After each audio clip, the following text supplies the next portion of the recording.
Hello everybody, and excuse the wobbling from one side to the other. I'm just finding a comfortable seat.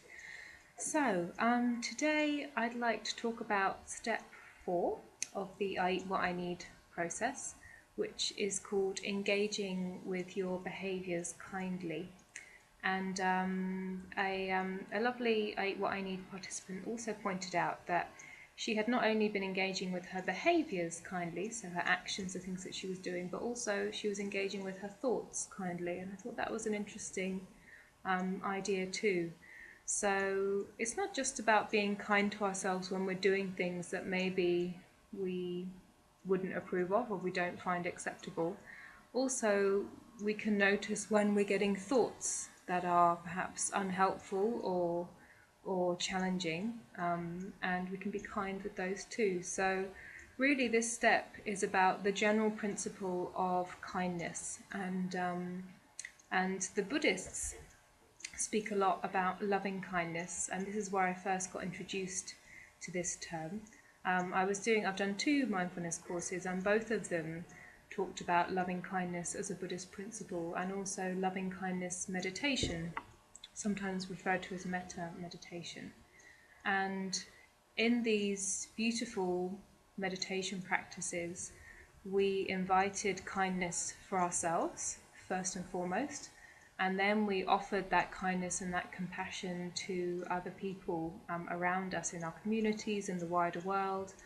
And we invited it not only for people that we loved and cared about already, but also for people that sometimes we found a bit difficult or maybe we perhaps struggled with. So it's a very beautiful principle to work with.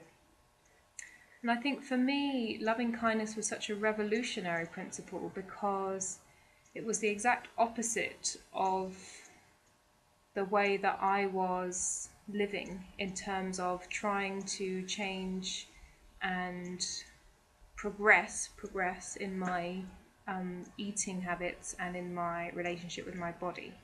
So basically what I think happens within what I saw happen within myself and what I've seen happen in a lot of other people is that we have something about ourselves that we don't like. So maybe we don't like our body or our weight or the shape of our body, and maybe we don't like our eating habits. Maybe we don't like the fact that we overeat or that we binge or that we eat the wrong kinds of foods or what we deem to be the wrong kinds of foods. And therefore, we make sure that we really reject and we really attack that part of ourselves. We attack our stomachs. This is an unacceptable stomach. I don't like it. We attack our thighs, our arms, our whatever, our weight.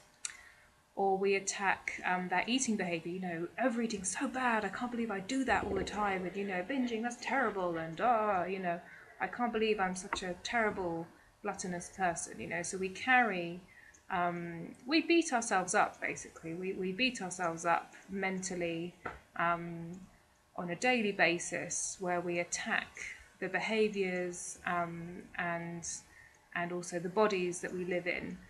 And I think what we're doing is that we're hoping that if we kind of attack and criticize and judge the unacceptable part of ourselves enough, that will stop us from doing that again. That's why we're doing that. We're saying that, binging is really terrible because we don't want to binge again, or we're saying that, this is so unacceptable, this weight, because we don't want to be this weight, So we're hoping that through attacking that part of ourselves or denying or criticizing something about ourselves, that will change. We're hoping that through that harsh judgment and criticism that we will evolve and change. It's kind of like a tough love sort of ethos, and I guess it's a complete U-turn and a complete 180 turnaround if you invite the principle that actually, if you accepted this unacceptable part of you, if you accepted the body that you have now, today, if you accepted that your eating is as it is now, today, your imperfect eating and your imperfect body, if you just loved and accepted who you are now, today, with all of the struggles and all of the eating issues and all of the body worries that you have, then that might be a good place to start, actually, in terms of starting a process of transformation and starting a process of change. Because it seems quite paradoxical. How can I accept something within me that I know to be deeply unacceptable? How can I accept this weight gain? How can I accept this destructive eating behavior when I believe it to be unacceptable and I don't want it in my life? It's a really tricky conundrum. And I guess all I can say is that notice how you feel when you do the beating yourself up, I'm unacceptable, I'm not good enough. When you have that as your mantra and the life that you live by, notice what effect that has on your mental and physical health, and also on your eating. And all I can say is that having done that, having had that harsh, critical, judgmental approach for many years, it never did anything to change my eating or the way that I felt about my body. In fact, it just perpetuated its own little cycle. So the cycle would start with an unacceptable eating behavior, overeating or binging or whatever. That would turn into, oh my God, I'm going to get fat, I'm overweight, my body's unacceptable. And that would kind of fuel the next set of overeating, because I'd be so upset and feel so bad about myself that would then kind of fuel this need to escape, to get out of myself, to feel better, which would then create more painful eating behaviors. And we know, I think a lot of us know this cycle very well, how negative thought patterns can create negative behavioral patterns, which create negative thought patterns, and round and round and round we go. So when we start to bring some love and some kindness into the mix, what I noticed personally in my practice was that there was just almost like a mental and physical relaxation and ease that just started to bubble and sort of kind of bubble into my life. So the practice looked something like this, in that I would notice when a painful self-attacking thought came up, a thought about my body being unacceptable, catching myself in the mirror, having a look and say, oh, that's horrible, I don't like that, oh, that's so bad, that's unacceptable. And I would use a little mantra that I got from my mindfulness course, which was, may I be safe, may I be happy, may I be healthy, may I live with ease. It's may I be safe, may I be happy, may I be healthy, may I live with ease. And it just was like pouring a little blessing on myself, a moment of love, a moment of self-appreciation, and a moment, I wasn't telling myself, oh my God, I love my body so much, because I didn't. I wasn't telling myself, oh my God, I'm the best and most wonderful natural eater in the world, because I didn't feel that at the time. But it was just saying that, I have a right to be safe and happy and healthy, and I have a right to live with ease. And these thoughts that I'm having are not helping me and are not taking me in the direction of ease and happiness. So I'm going to stop them in their tracks with a little blessing, saying that I have a right to be happy and safe and healthy and to live with ease.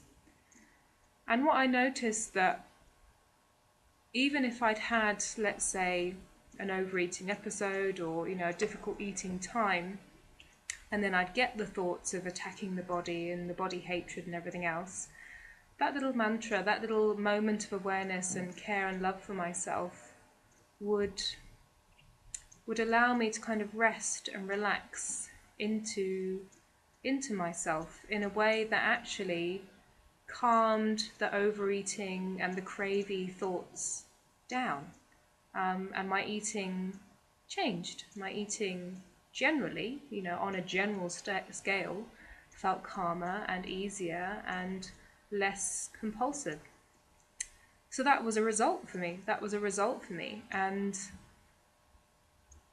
I think what we can start to notice is this push-pull between the beating myself up, I'm not acceptable, I'm not good enough, and the it's okay, you deserve a good and healthy life. You're good you're fine as you are, you're a human being, you're perfectly acceptable as you are. And notice the push and pull between these two, and think about which one feels more supportive to you. Think about which one would allow you to rest and relax into natural and comfortable eating, and start to cultivate thoughts that point you in the right direction. And those thoughts, I think, need to be connected with how you really feel. So for me, a thought that connects with how I feel and is true for me is really important. So if I say to myself, for example, I have the perfect body, that's not really a helpful thought for me, because I don't really believe that I have the perfect body. But a thought like, I love and care for my body, or my body deserves rest, or my body deserves to feel well, or I'm interested in the sensations in my body, I want to create peace in my body, I am creating peace in my body. Connecting with mantras, thoughts, affirmations that actually serve you, rather than just sort of giving you something that you feel you don't have and you maybe will never have. Almost being too aspirational, perhaps. So something that's grounded in reality, something that you truly desire and feel able to work towards. So for me, loving kindness is about catching the negative thought cycles, catching the negative behaviour cycles, and finding compassion for yourself when you are in those cycles, and finding unconditional compassion for yourself. So the kindness and compassion is not conditional on you being good or eating well or doing the right kind of thing. The kindness and compassion is for you when you are in your deepest, darkest hole, when you are hurting yourself with food, when you are in a body that maybe you don't feel reflects the person that you are. This kindness and this compassion for yourself is all day, every day, despite what your eating journey might look like. And it will be up and down. This is what it's like as an eater. It's not a linear journey of gradually getting better. It's a very messy process, and it's about being your own friend and nurturer. That's really, really important. Being alongside yourself in times of difficulty. And I think it will come when you ask yourself the question, what do I need here? Do I need more like attack? Do I need more like beating myself up? Do I need more? Do I need a structure? Do I need some loving discipline? It's like loving kindness doesn't have to come in the form of do whatever you want, total licentiousness, free for all, go for it, eat whatever you want. I don't think loving kindness needs to be like that. I think loving kindness can be a thought that, hey, it's not supportive for me to spend all day alone in the flat. That doesn't make me feel good. So I'm going to get on my bike and go for a cycle along the seafront, because I know that makes me feel really good. For me, that is an act of loving kindness towards myself. And loving kindness is also in the form of, hey, I've had a really difficult day with eating. I know that I'll feel better if I talk to someone about it, so I'm going to ring someone who I trust and who I know will be sensitive and listen. That's an act of loving kindness. So it's it's a listening to what you need in that moment, what will help you to feel more comfortable. And it's giving yourself that. It's not denying yourself that comfort and that ease that only you can give yourself, really. So often we're looking to others to tell us how to eat, how to live, how to be, and others, they don't know. I don't know what you need to feel comfortable. I don't know what a loving kindness practice might look like for you in your unique life. You might have, a partner, you might not. You might have children, you might not. You might have a stressful job, you might not. So me sitting here telling you how to live your life is not going to help, because your life probably is going to be very different to mine in many ways. But I do know that if you can catch yourself when you're beating yourself up, if you can catch yourself when you're in self-attack and harshness and judgment and criticism, and just wait a moment and say, hey, hey, I don't deserve that. I wouldn't say that to another person. I wouldn't put that on another person. And actually, if I am kind and loving with myself, ultimately, that is what will get me closer to eating what I need. That is what will get me closer to having a body of natural size. That is what will get me along my path in my process towards natural eating. If you can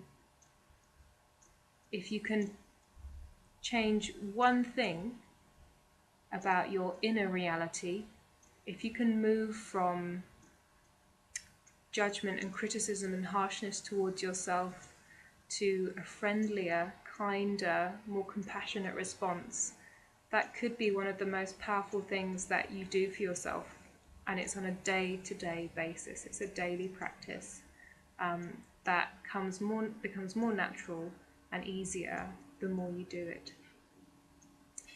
So may you be safe, may you be happy, may you be healthy, may you live with ease, and may you find the awareness that you need to catch yourself in self-attack, in harsh criticism, so that you can forgive yourself, find compassion for yourself, and rest into that space of being your own best friend and your own best teacher in this journey of learning to eat what you need. Much love, and hope to see you soon.